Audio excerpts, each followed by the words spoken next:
I've raised the issue of cell phone and landline service as well as internet service in some of the more rural parts of Cape Breton-Richmond, namely Framboise, Foreshute, Grand River and Dundee.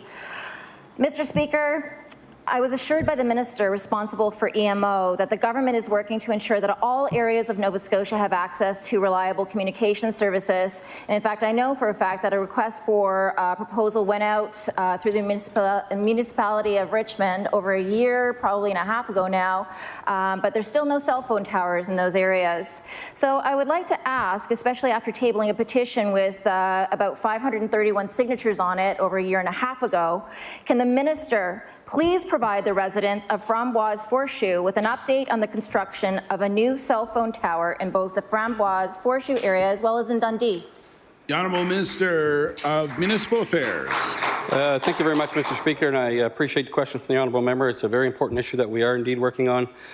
We went out, I think, in late May with an RFI, expression of interest, looking for a cell phone gap analysis and a communications gap analysis so we can do an actual very detailed assessment of where those gaps might be so that we can look at and responsibly respond to that by way of whatever necessary spending may need to occur, whether it's hardware, towers, or whatever it might be, Mr. Speaker. And we'll continue to work on that. The Honourable Member for Cape Breton-Richmond.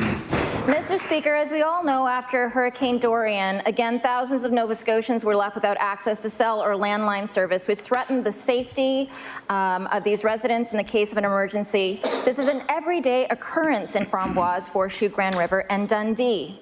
One resident contacted me recently terrified that they did not have landline service for almost 3 weeks post-hurricane. These are the same people that don't have access to cell phone coverage. There is no way for these people to call for help, Mr. Speaker. I would like to ask the minister, and it's good to hear that there's assessments happening, but what concrete help, a commitment of assistance can the minister give my constituents who are going without ongoing, reliable communication services in these areas? The Honourable Minister of Municipal Affairs. Thank you very much, Mr. Speaker. And again, I thank the Honourable Member for her question. It raises a very important issue. And we do continue to work on this. We're hoping to have some results from that analysis very soon, Mr. Speaker. We also know that the emergency services that are out there do have, fortunately, a way of communicating through the trunk mobile radio that does exist. We've used that for years. It is there. It is not a telephone line, that is for sure. But we continue to work on this, Mr. Speaker. And as we assess the fallout from things like Hurricane Dorian, this will be part of that debriefing and the things and lessons learned, and we will look at how we continue to improve, Mr. Speaker, right across this province. Thank you.